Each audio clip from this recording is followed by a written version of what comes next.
So in our previous video we have seen import time module. So now we will be seeing how we can use it practically.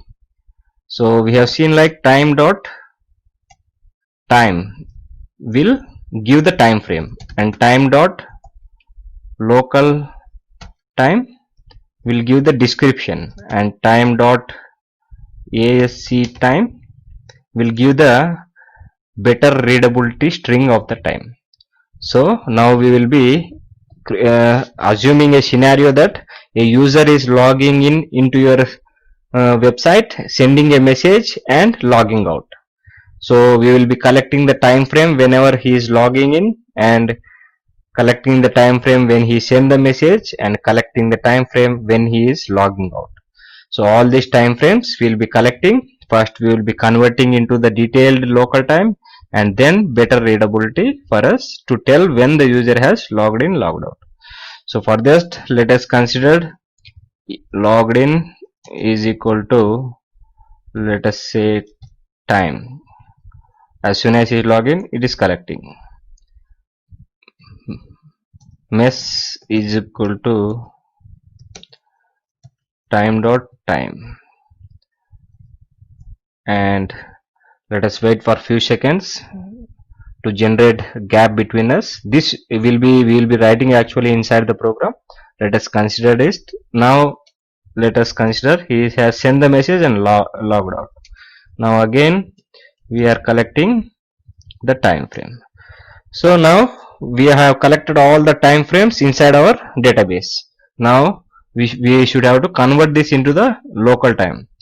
So for that, let us say ln1 is equal to time dot local time, and pass the arguments when he has passed in. So here we are getting the data and converting into this. We can print this, but we want this better format. This is also a detailed one. We want this one. So we have collected this in the line 1, login 1. Now collect the message in the same way, is equal to time dot local time.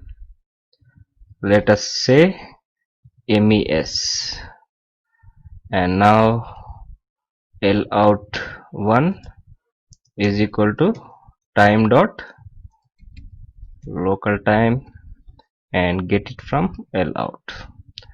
Now we will be passing this to this function to get this result. Let us do it. Now let us write login is equal to time dot ASC time, and function, inside the function we will be passing ln1, and message is equal to time dot ASC time, and we will be passing mess here.